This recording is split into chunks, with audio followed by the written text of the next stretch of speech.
Hello, everyone. This is Leslie Hassler with Your Biz Rules Business Coaching, and you're here for the Double Your Business show in 90 days. So I love that little moniker of what you can do in 90 days in your business, and you really can do tremendous amount.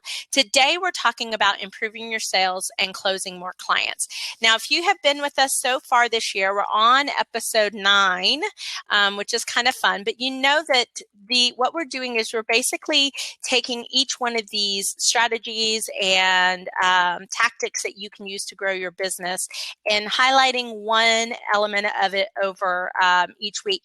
And so what I've got for you, in case you want to grab that, I'm just going to put it into the chat box here, is 169 ways. My num locks off, so 169, there we go, ways. And what that is this is actually there should be a plural on that, I apologize. This is actually a free gift that's only going to be for maybe a week or two more. It gives a lot of great aspects, but it's 169 strategies that you can use both in marketing, sales, and all the rest of your business, be it team development, be it process, be it cash flow management, to grow your business. And I like talking about sales because this really is, when you improve your sales skills, you improve your ability to grow your business without really having to spend any money. You don't, unless you're investing in training, which you might need to do, you don't really have to spend money to become better in sales. There are a lot of ways to do it. So that's why we're talking about sales. In fact, February, the whole month of February is all about sales. So thank you, Alice, for sharing with people. Thank you so much. Yay. But that's what we're focusing on this month is sales. So last week we had our guest on, Jennifer Deepstratton, and we were talking about how to sell on value and not on price. That was huge. I mean, we had 70 people on the show with us, all tuning into that. A lot of talk on the chat box, which I love.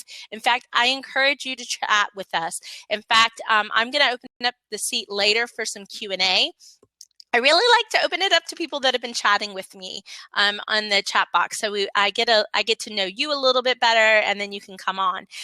If you don't know who's missing, Amy is missing today. Amy is sick. Oh, poor Amy. So let's all send her some good vibes. So she has a stomach bug going around in her house and needs to kind of recover from that. So that's what she's doing today. We are going to go ahead and get started with the 5 rules to improve your sales. And I want to start off with really some mistakes that we see in sales. And so I know Alice is great. She has a lot of history in direct sales. So I know she sees a lot of this probably with her team members and things that you see. But if you know of any mistakes that I'm not sharing here, please share them in the chat. That way I can share them with the audience. And so we all get that. But the big 3 that I see, number 1 is that we get discouraged. We're very personally attached to the outcome of this sales process.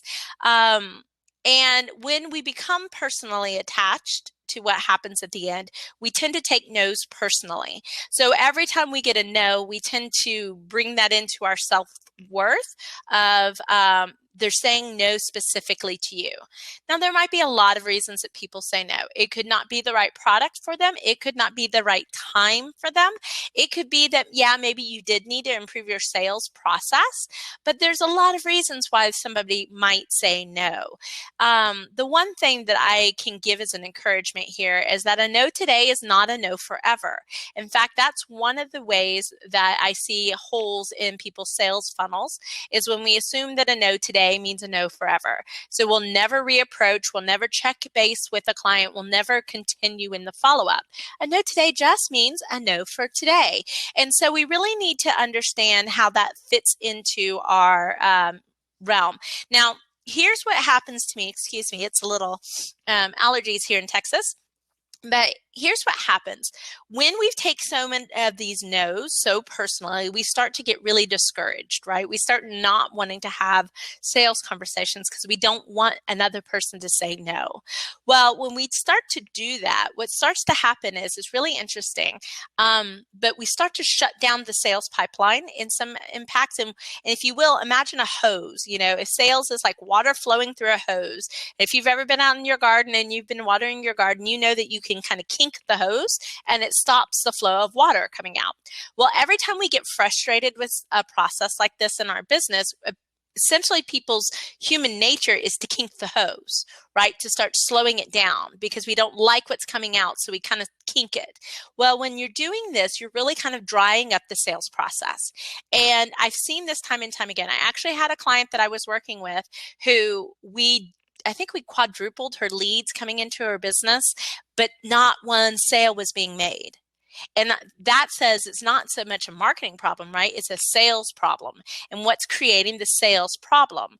Well, in that situation, it was their belief of what that person was going to say at the end. And so they were essentially kind of cranking up that hose that dried up business on the other side. So when that growing frustration happens and you want to crank up the hose, one of the things you might do that looks like a hose crinkle, if that's a better word, is that you start discounting opportunities. So in my world, everything's a great opportunity until it's not, right? I try to pursue everything with the same enthusiasm I would have for one person versus the next. But when you're getting frustrated by these no's, you start to discount. You start to make judgments for people. You start to say, oh, they don't have enough money. It doesn't matter if I talk to them because they're just going to say no. They are bad clients. They are this, they are that. And we start just discounting everything that's coming into our door. So if you have been with me in the past, you know that I believe that marketing is nothing more than buying clients. That's what marketing does for you. So you have paid, imagine this, you have paid in blood, sweat, tears, money, time, whatever it is, to have people come to you. And then when you shut down the process, you're essentially just taking up your money and throwing it into a trash can. Okay. So that's something to kind of keep an eye on there.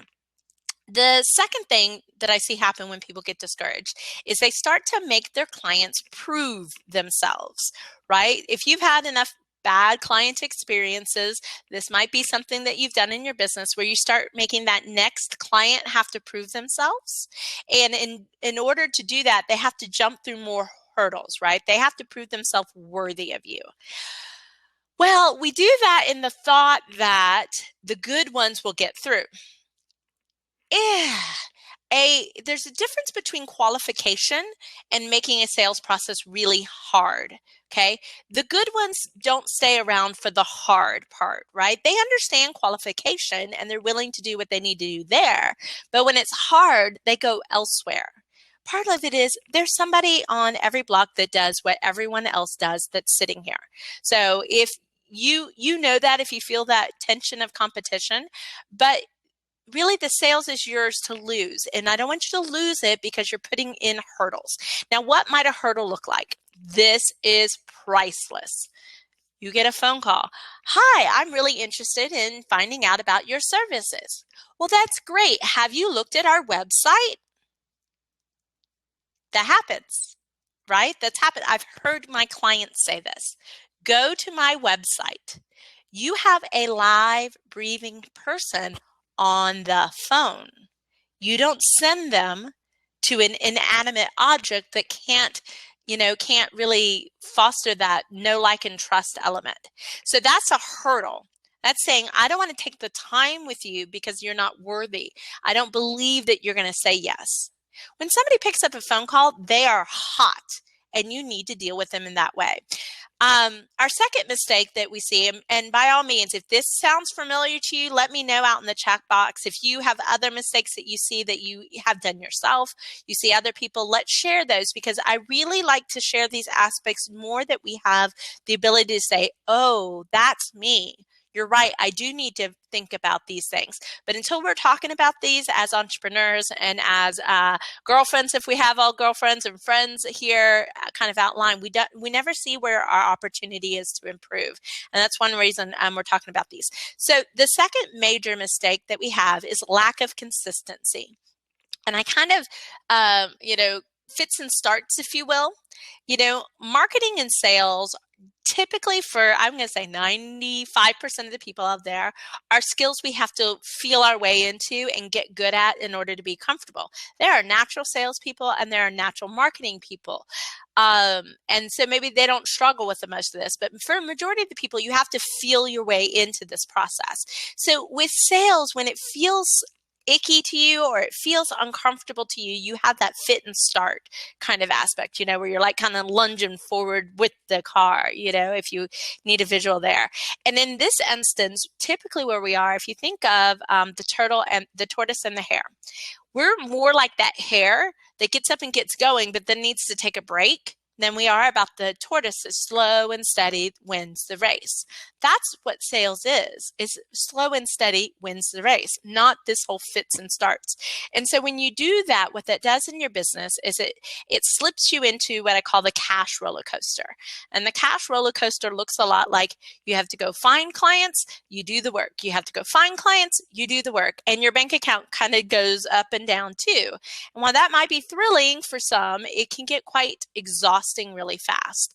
So if you see that happening in your business, then you need to look at some consistency, and it's either going to lie in the marketing or lie in the sales. The next thing you do when you have a lack of consistency is you actually will bend the rule for the dollar. I don't know how many people on the line that are listening have ever taken a client just for the money. Even when you knew that it wasn't the best client, you might not really like working with them, but you took it anyways because you needed the money. That I've done it. I'm not gonna lie. I have done it, and I have done it even when I didn't think I was going to do it. And so it's when you're in that, when you're thinking about the money more than you're thinking about the person and the fit, and are they going to get good results with what you're doing, you'll tend to make those bad choices. And when you make the choices for the dollar versus for the right reasons, it's typically because you need cash.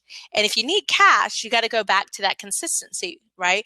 The whole goal that we have as entrepreneurs and kind of getting, I've talked to you about the worker phase, that tends to be the first phase of business for most entrepreneurs.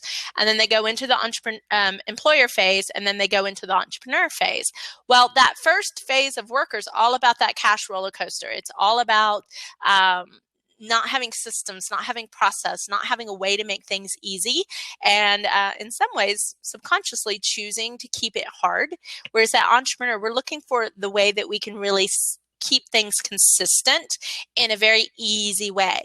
If you are the biggest bottleneck in your business, and I have been that in my first business, you have to remove yourself from the bottleneck. And part of the way is making systems and things that run automatically that help you do that. We'll talk a little bit more about that in a second. So I want to take a moment and say howdy to people that we have online. I've said howdy to Alice. Alice is here in Dallas, so really excited to see you there. I'm going to follow you. And then I think this is my friend Barbara. Howdy, Barbara. Good to see you here. So Barbara Hemphill on the East Coast, and is quite the woman when it comes to organizing and dealing with clutter. So if those two are people that you need to know, be sure to follow them.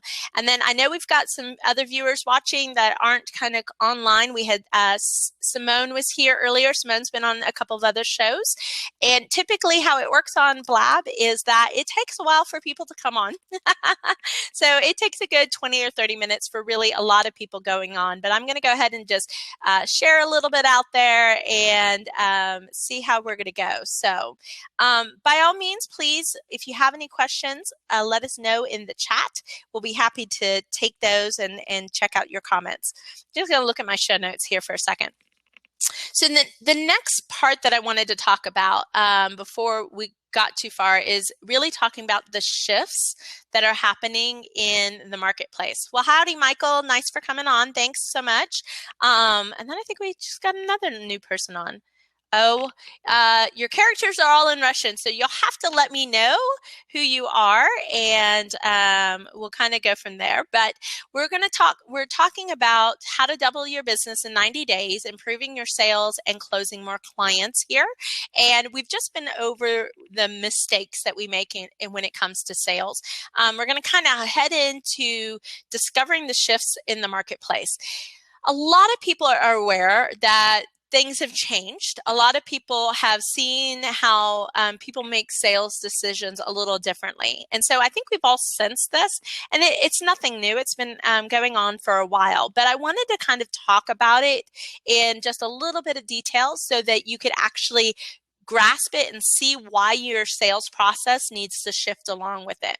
The first thing is, if we looked at the client of yesterday, the client of 10 or even 20 years ago, I think we still had a lot of business being done on handshakes, good faith business. We had the belief that good things came to people who waited. We didn't necessarily, as businesses, need such developed sales skills in order to be successful in our business. At that time, if you can think of pre-e-commerce, we're even talking about really desire outpaced supply. We didn't have nearly as many things that we could put into our fingertips and have on our screen in 30 seconds as we do today. I think our clients generally were a little more curious, a little more patient in that area. And I kind of have this cash society, where we paid on cash a lot more. The last 20 years really have changed. And some of the ways, if you look at today's client that we look at, is first of all, they're self-prescribing. Who here has figured out or knows what their problem is and has gone out to the internet and put a little search in to find a solution? We do it with WebMD. We do it with our animals. If our animal's acting weird, what's going on with our animals? And we certainly do it with our businesses, okay? So in this instance, if you look at it, it's a bit like it's not ignorance per se, because we don't feel ignorant at that part, but because we're not the experts, sometimes we choose to solve the wrong problems because we really don't understand what the underlying causes are. Now, how this shows up, and I feel sure that we've got a lot of people that can say, yes, this is me, is a client comes to you and they tell you what's going on. They're like, but I really need X, Y, and Z because that's going to solve my problem. But what you know is, because you're the expert, is it's actually underlying issue A, B, and C that you need to fix. You're just treating a symptom by trying to fix this. I actually need to fix this in order to make what you want happen. And it's people's willingness to understand that that's the issue. So there's definitely self-prescribing, highly impatient. That's why I was saying that, if you create a sales process that is meant to A, draw the process out, B, create hurdles of things that people have to do that's just a little above and beyond what they would expect to do in order to prove themselves to you, you lose all those good clients because they don't want to stick around. The easiest thing I can say is, how many of you could pick up your phone right now, go to Amazon, spend $500, click a button, and have it sent to you? So we don't have a problem paying for it. We just have a hard time waiting for it. So we're highly impatient today. The other thing that we're looking at is a democratization of products. Excuse me again. So what that means is, I can go online and price check all day long. In fact, that's one of the new trends, right? Is that people are going shopping in retail stores and using retail stores really as a catalog, doing a price check to see if they can get it somewhere else for cheaper. And free shipping, well, heck, why wouldn't I, unless I need it now, unless the impatience factor comes in. So how are retailers having to handle this is that basically they have to price match. Okay. Now, most of them are going to have margins enough that they can price match. Okay. And how many people are really going to ask for that price match? I don't know. Haven't seen any studies on it. But you can see, when we have the ability to buy whatever we want, wherever we want, and price is our main factor, that's what we're going to go do. We're going to go shop on the line. We're going to find the lowest cost item, and we're going to go. Now, I'll tell you why this actually works to your benefit here in a minute. And I would say we're highly skeptic. Today's client are expert buyers, right? They know how to shop. They know how to buy. And in essence, they don't want to be sold to, okay? They know these things. And you'll recognize this if you have any length of history in sales from that. If you can think of even the cheesy used car salesman tactic over here, anytime you engage with somebody that has something that you need, that you've researched, because actually this is all at your fingertips, you spent the time, you research it, you go into purchase because you're essentially ready to purchase, and somebody starts one of the old school sales processes on you. I don't know what you do. I know what I do. I say bye-bye because I don't need to be manipulated, right? So that's who our consumer is today. Have you seen that in your own business? Have you seen how people have become, at the same time more sophisticated in purchasing, but less knowledgeable about what's the right thing to purchase in some ways? So what does this mean? Really, if you think about the sales funnel, the old day, it was like 50-50, 50% marketing, 50% sales. So they came into you, had time to market to them, you had time to take the time to educate them, you could nurture that and get the sale. Today's side is that you actually have a very shorter window. If you have anything, most of your marketing needs to be done before the people are calling you. That's when marketing kind of switches off and it starts to become a sales conversation. Okay, so when they're calling you, they are actually have that purchase decision about 65 to 80% complete. You're on the short list. They're calling you because they've been to your website. They're calling you because they've seen something that you've put out in content, right? They're calling you because they want to know a little bit more from you. So remember that first thing I said in the mistakes about the people that take the calls and go, oh, have you seen our website? You can go to our website to find out that information. You're throwing away a very hot lead because they're ready to talk to you. Now, you'll also see this because you're probably getting less calls. And that's because when people don't want to talk, they don't want to be on a phone call to be sold to if they're unsure. And that's why you don't see as many calls from people that are that far along the process. They're researching you in other ways. So we've had a couple more people join. Let me give it a little bit of a shout out here. We have Michael Hanks. I said hi to Michael earlier. Wow, Michael, you have a ton of followers on Blab. So I'm just going to join the ranks there. If you like what you're hearing, feel free to follow me, subscribe to the show. We'll be happy to do that. We're here every Monday afternoon.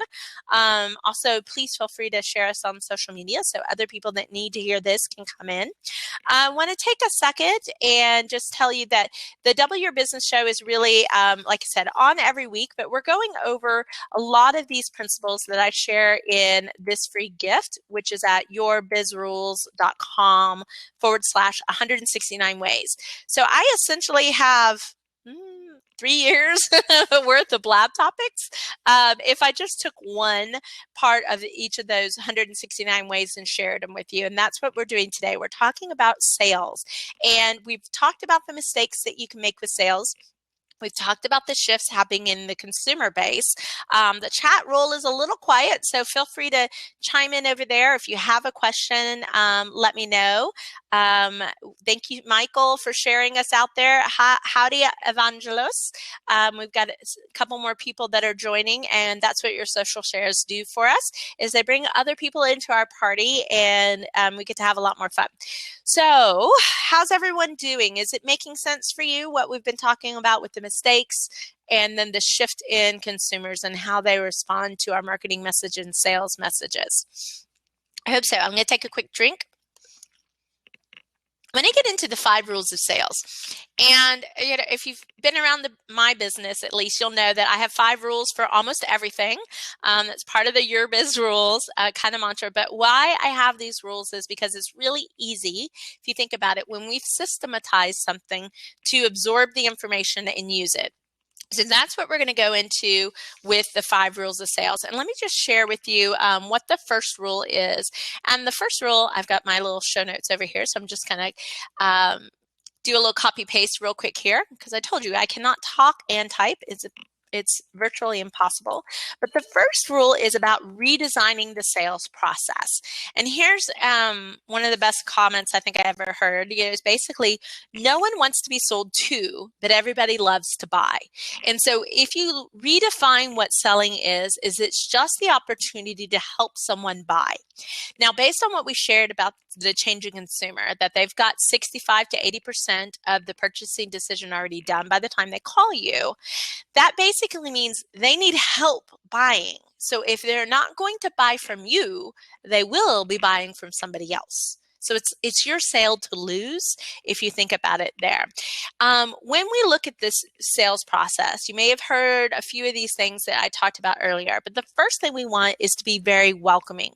We want it to be easy for somebody to kind of engage in our business, be able to sit down with us if that's what it needs to be, to get their questions asked and to get to a yes. The shorter we make that cycle, the more likely we will be to have the yes. The longer we make the cycle, the more likely, the more points of opportunity we have to have the people leak through our funnel. So if you can think of a leaky bucket, we don't want leaky buckets in our business. We want ship tight in that. But the whole process of the first time they're calling you is really about qualification. Or another way to look at it is about deselection.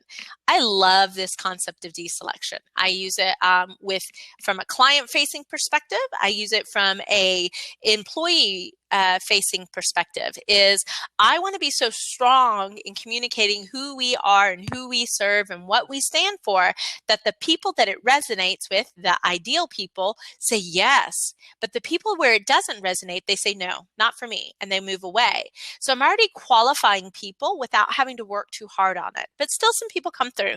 And that first phone call, really is about qualification. So you need to make sure your sales process is set up in a way to be able to qualify. The next part is about asking versus telling. Now, if you were on the episode last week when we had Jennifer Deep Stratton, who just happened to pop on, that's funny, you would have heard that we talked a lot about this, about the asking versus the telling, about having a sales conversation and what that sales conversation might be. Not going to go too deep into that. You can head over to yourbizrules.com and just type in blab into our search box, and it'll pop right up, and you can watch that because it was a fabulous show. But we're also focusing on the easy yes, okay? Not about hurdles. So we don't want to build up all these hurdles that people have to prove themselves. We want to qualify or deselect the people that wouldn't be a part of our sales process, that wouldn't make a good client fit. So by the time we're really into the sales process, we're just talking about yeses, right? And you do want to build this kind of series of yeses. When people start to say yes to things as part of the sales conversation, it makes it easier for them to say yes in the end if it's a right fit for them, okay? Then the next rule here, and I'm just going to copy and paste it, is about understanding the yes formula. And you've seen this in, I'm sure, a lot of different iterations. I'm just going to share with you mine. Where'd my mouse go? Ha ha ha. Sneaky mouse. It's what happens when you have more than one monitor set up. But we want to understand the yes formula. And as I've shared on this show before, it's really about a problem that somebody has. They have to recognize that they have the problem you solve, okay, the pain that they're in. And here's the key. I will tell you, this is the place I struggle with in my sales process, but people can be in pain for long enough that they become numb to it. And so it's our job to help them feel it enough that they become motivated to change. Okay, that's the purpose of that pain little element, is we want them to recognize it and see it for what it is so that they can move forward. But then we have the promise. In some worlds that's a transformation, in some worlds it's the end benefits. But those three elements have to be there, and they're almost more important than the plan. So that's why you'll see problem times pain times promise plus a plan, is that yes component of the yes formula. Now, what it has to be is those four elements have to be stronger than either the dollar amount of your sale or somebody's resistance to change, which usually shows up as a no. So when you understand that, I think we have done an episode on that a lot more. You can start picking apart why people are saying no to you, and you can start figuring reverse engineering where you need to improve on. I've already shared with you my element has always been the pain, because I live in the world of possibility. So it sometimes is hard for me to go into the pain, but I'm not doing a service to my clients if I don't help them feel what they already have.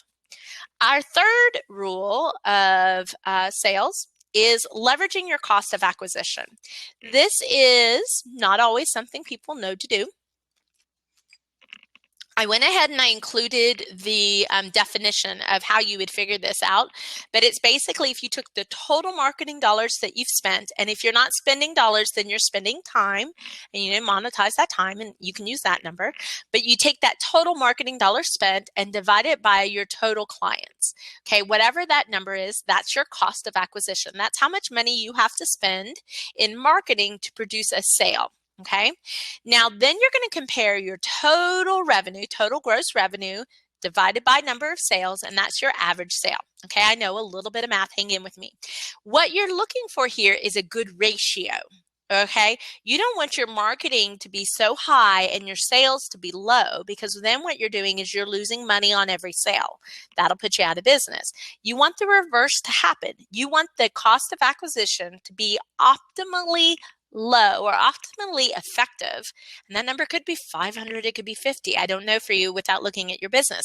But you want it to be as if this is the investment that you're making and this is the return. So the cost of acquisition is your investment, the average sales your return. And you want that to have a proper ratio. If you don't know that in your business, if you don't know that, then you're probably overspending in marketing, number one, and then you're not using the sales process to its fullest ability, number two. So that's why I say it's so easy to really build your business when you're just focusing on sales without necessarily having to make huge investments unless you need training, in which case you need it, go get it. Don't wait. There's no time like the present on any of that things. So we will be taking questions here in a few minutes. I'll be opening up the hot seat for anybody that wants to pop on. So if that's you, I'll be unlocking that shortly. Let's get into the fourth rule, and that's experiment, evaluate, and execute. So here's the deal. You have to track. Right? It doesn't have to be crazy. This will be the time that more people will drop off because I've said, oh no, I have to keep track of things. Well, if you don't keep track of things, you don't know what to improve. That's one of the reasons why when I do a 7-figure calculator with clients, I can really kind of blow some minds because most people don't know what to track in their business. And if you're looking at the sales process, the easiest way to do is you could just say from lead to sale, that's a major conversion. But there's this other part, like your conversion, your sales cycle is actually probably minimally 3 steps, maybe as many as 7 steps. That could be varied. And you can look at each step along the way and say, here's what's missing. Here's where all the people fall out. Here, we can get them to this stage, but we can't get them further. And that's when you see the opportunity to improve and maybe put a system or a process into the place. I know I was talking with my friend Jennifer last week I said, I've got a hole somewhere. I'm not sure where it is. Let me share with you what I see and what I hear. And, give me some feedback on where you see my hole. That's huge because, like I said, you're spending all this money, all this time, all this effort in marketing. And if you're losing them down the line, you want to pick that back up. Okay.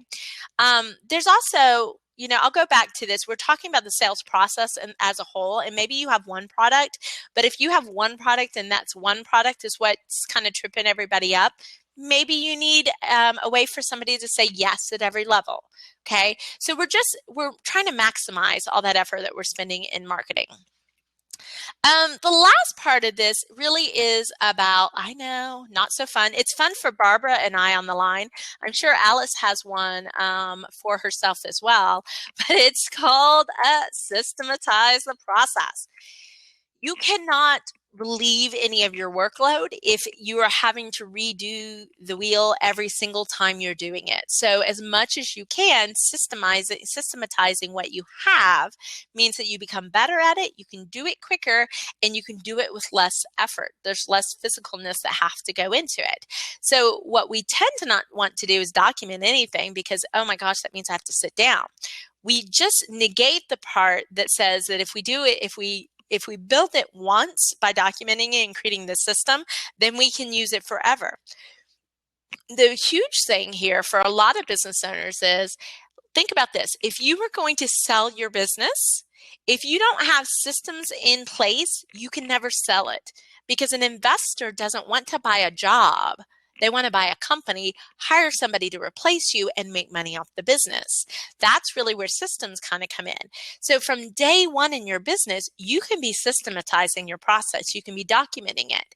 The short-term benefit is you can delegate it.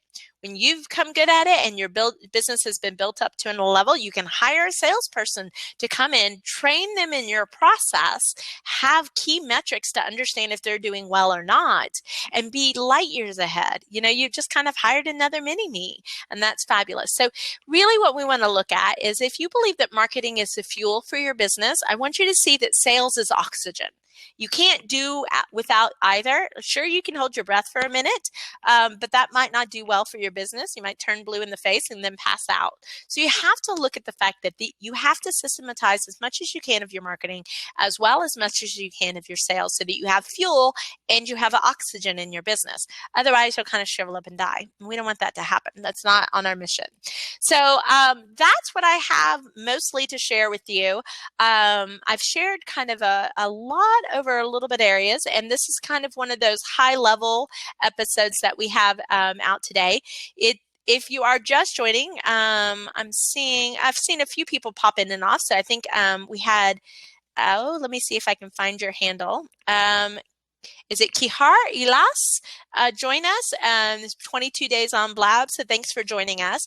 What I will say is we've been sharing one of the strategies, if you will, of improving your sales process, improving your sales funnel today. And I have 169 other ways that you can grow your business. You can grab those at yourbizrules.com/169 ways. You can check them out. 87 of them have to deal with marketing. The other 82 have to deal with other ways to do it. Can I get in? Yeah, let me bring you on. I was just going to unlock that right on. So Mike, go ahead and take that open seat. Give me a second here. Awesome. And we'll give you a second to get online. So howdy, Michael. Tell us a little bit about yourself. Hi, how are you? I am incredible. I have not seen you before. I'm surprised. I've been done by my 170 days. This is the first time I've seen you. Yeah, you know what? There's a lot of people on Blab, so I can understand how we haven't crossed paths. You are absolutely a fountain of knowledge. Oh, thank you.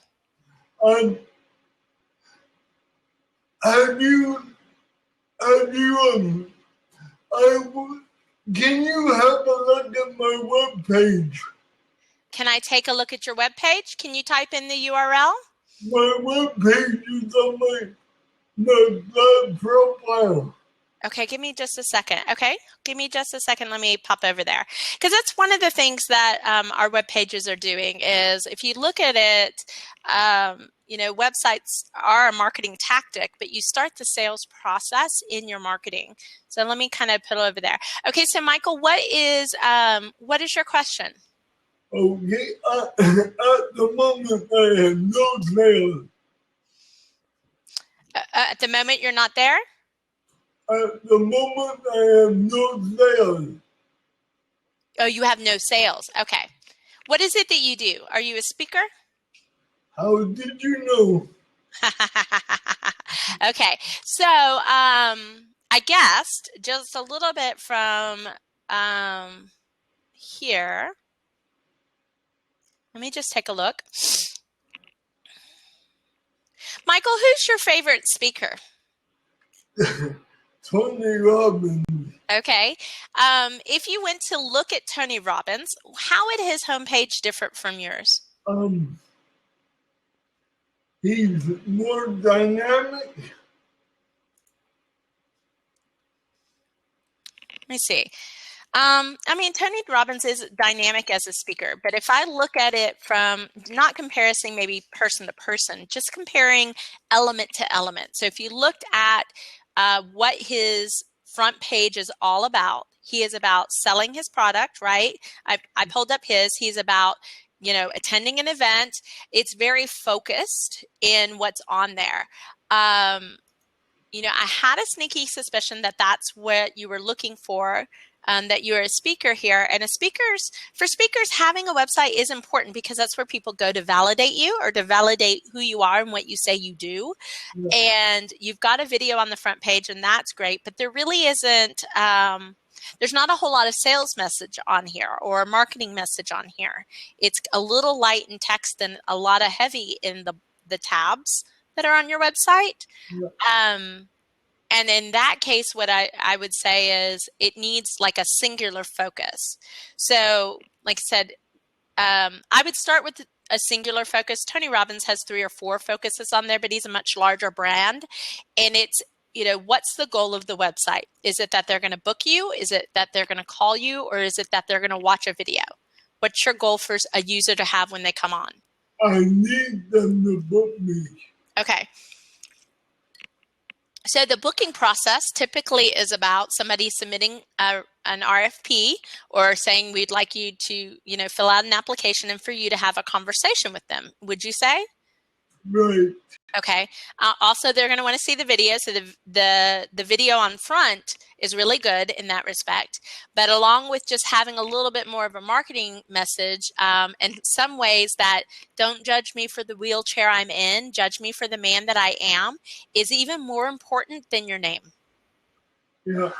Because that has a huge component for your business, and really it has a emotional, compelling call to somebody to be a little more open-minded, right? Yeah. Okay, so I would shift a little bit here to get the marketing message a little bit before you per se. I like that you have the video on there, but I would be about promoting that action that you want somebody to take. So in this case, it's either they need to talk to you to find out if they can book you, or they need to book you, right? Those would be one of the 2 actions you would find acceptable. How would they convey that? How would you do that? Yeah. Okay, so easily put, just in looking at your website, you don't have a phone number. And that phone number typically needs to be at the top of the page. It says, looking to book, call Michael today at blah, blah, blah, blah, blah, whatever the phone number is. That's easy to do. I'm sorry? That's easy. Yeah, that's easy to do. The next part I would do is really, I would probably clean up your navigation just a little bit, but there needs to be book Michael to speak, book me for your event, some sort of either sidebar or button or homepage navigation that is aligned with getting them to either schedule some time with you, call you, or fill out an application. Yeah, that's really easy. And that's a really good point that you have. And if people are just coming on, I want to just share with you Michael's homepage. But this is what we do sometimes with our marketing. The goal of marketing, the easy way to say it is AIDA, right? AIDA. So we're trying to grab people's attention. That's what that don't judge me statement does. It grabs somebody's attention. Then we want to create desire, which is a little bit of what your video is doing, right? It's creating desire. It's giving them a taste. Then we want to create interest, and then we want action. That last little bit, the action component, gets left off of marketing all day long. And that's why I said we need a call to action that says, call me today.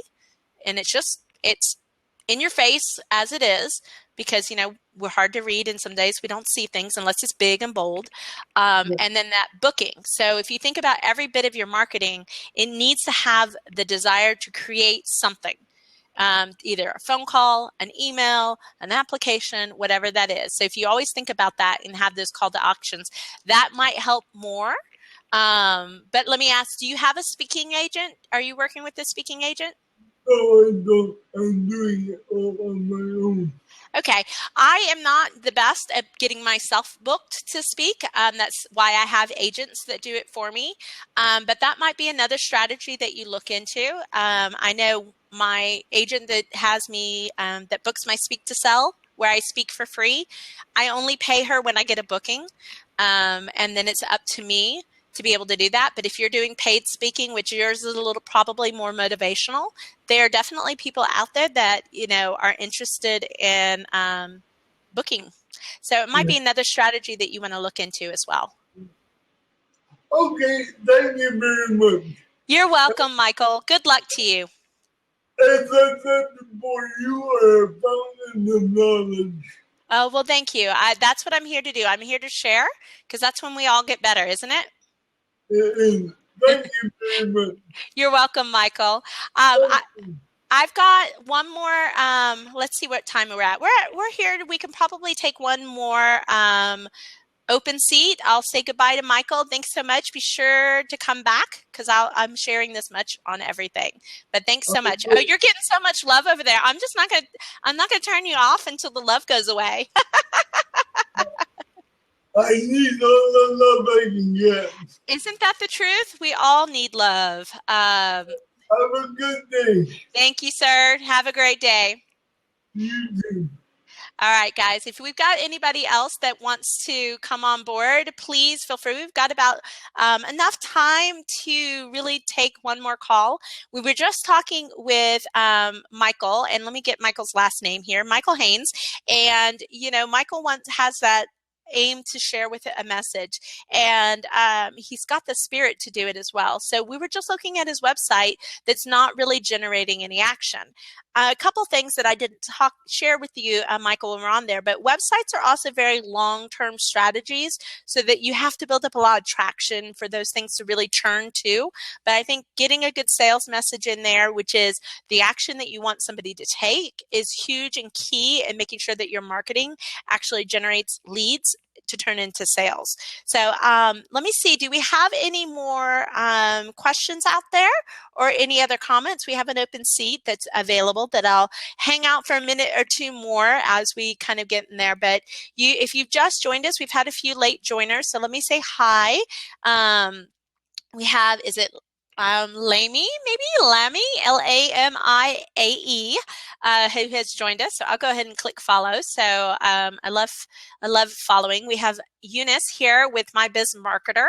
So it seems like Eunice and I have a lot of things in common. So a lot of things that we're probably seeing there. And then we've got electricity hacker William Rhodes, who's come on.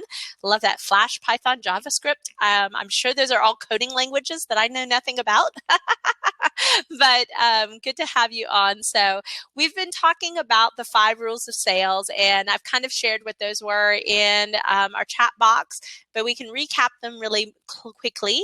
And then if we don't have anyone that wants to hop on for any more questions or kind of chat about your experience in sales and what you know and what you see, and even sharing some of your nuggets, that would be fabulous if you're into that.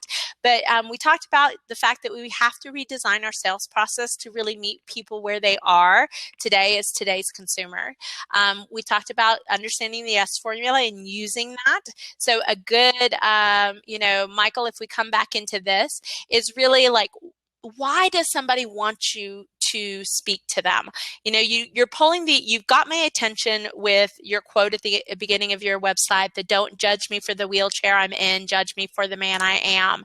And, that, I will say I'm fortunate enough that I have a husband that works in the medical field, so I've been experienced to a lot of different people, and it's easy for me to do that, but it's not always easy for people to do it. And so what is it that your motivational message is going to help people do? That's kind of that, that problem that you're solving. And then, what's the outcome? Getting a little bit of that language in there, getting that yes formula might help you as well. That was our second rule. Our third rule was leveraging your cost of acquisition. Howdy, I'm going to bring on William Rhodes here. Our fourth was... Got to reset. Okay, not a problem. Leveraging your cost of acquisition, experimenting, and then systematizing the process. So there's a lot of different ways that you can improve your sales process. And what I love about it is really, improving your sales process is a low-cost way to grow your business. And that's what I find is really interesting, is most people think you have to spend a lot of money to grow your business. You don't always. You will have to eventually, because you can't do everything forever. But there are a lot of things that you could do that are just about you doing it on your own, that can have you grow in your business. So we're going to give Electricity Hacker just a little bit of time to kind of come back on. I know we've got 20 viewers that aren't in the chat line. So howdy guys, thanks for joining us. We're here every Monday afternoon at 1:30 talking about all sorts of things. And next week's actually pretty cool. We're going to have my friend on, Debbie Merzak, and she's going to talk to us all about upselling and cross-selling. So if you've ever been confused about what the difference is between the two and how to use it in your business, I can say it was a confusing thing for me to get at first, but once you really understand how you can bring it into your business, there's only I've only documented about 8 different ways to do it. So it's really one of the simple strategies there, but that'll be next Monday at 1:30, and we'll be talking about that with my friend Debbie Merzak, the sales lady, I think is her little tag there. So I know Electricity Hacker was going to come online and he had to restart, which is exactly what I had to do this morning. I had to completely start a new Blab after I'd already promoted one. That's the life of Blab. You got to love it. But if you're joining us here, you also know that you can catch all the replays over at yourbizrules.com, as well as all the audio on iTunes as well. So love to do that as well. Just going to give one more minute to Electricity Hacker. There he goes. He'll be popping on here in just a second. If you're new to Blab, thank you for joining us. Lots of fun here. So let me bring William on. Now, is it William or is it Bill? William. Hi, William. Are you going to talk to me in Matrix mode? Is that okay? Yeah, it's fine. It's kind of fun. So what have you thought about today's topic? Yeah, doubling your business. So currently my business brings in $0. Okay. So double of 0 is still 0. So what is it that you do? Well, I write software. So I'm actually kind of in study mode right now. So I'm trying to learn some new things and then jump back into the workforce after I've learned some back-end server stuff. So yeah. Well, what can I help you with? Yeah, so in terms of landing clients, that's really similar to landing a job, right? So it is. What are some of the techniques? So if you think about bringing in clients, here's the thing. It's about, well, let's use that yes formula. Here's the easy way. So if you didn't see it earlier, let me pop it back up here. And it's basically that there's your yes formula, if you're going to use it in the way of jobs, is you want them to say yes to hiring you, right? And the biggest thing that we go into any situation with is we think it's all about us, but it's not about us. It's about that other person. So as the business owner, it's not about you. It's about your client. That's that whole WIFM concept, the what's in it for me, if you've heard that before. If the same thing is happening if you're looking for a job, it's so much about you as an employee. It's about the company that you're going into. What's in it for them to say yes to you? So if you look at this yes formula, it's what's their problem? How does it impact them? The pain, businesses don't feel pain necessarily the same way, but there's an issue. It costs them something. Right? It costs them a lot of money to hire employees and then not have the right one work out and then have to hire another employee. It can cost a business $10,000, $15,000 just to do that. Okay, so that may be their pain. I don't know. But you can find this out as part of the interview process. As people come in and are interviewing, they've got their set number of questions, but you can always go in and say, I'd love to answer that, but one of the things that would help me to answer your question is, tell me, what's the real problem here? Why are you filling the job? Is it that you have more work than you can handle? Are you looking for a specific expertise? You start to flip the scenario around, because the person asking the question is actually the person in control. And so if you think about this, like anytime, let me use this as an entrepreneur. One of the first questions people always have is, how much does it cost? And I can say, that's a great question. If you don't mind, I can better answer that if I know a little bit about you. Do you mind if I ask you a few questions? I've just turned the table, right? I'm going to answer their question eventually, but I need to know some things, so I answer the right way. The pain part of it, and then it's the promise. And that's the key part of listening to what they say their problem is, what they've said maybe they've had in past with other people that they've hired that they're looking for now, is how you fit that role.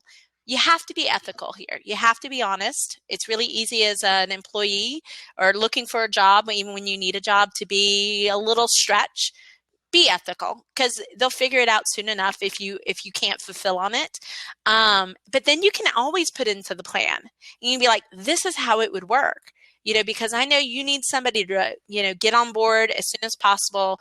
I've already had the expertise in this, but I'd love to spend, if you're going to bring me on board, I'd love to spend a day ahead of time of my first day and just get to know the people. So by the time I come in, I'm hitting the ground running.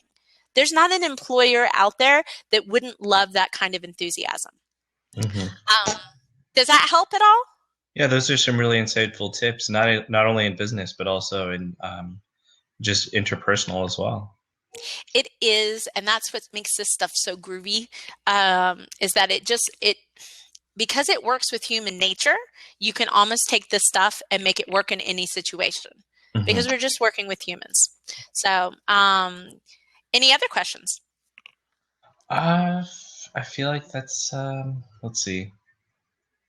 Not at the moment. Okay. Well, cool. Well, best of luck to you. What kind of company are you looking for? Well, I wouldn't mind, really anything. It just kind of depends. So I like startups, but at the same time, mid-range is good too.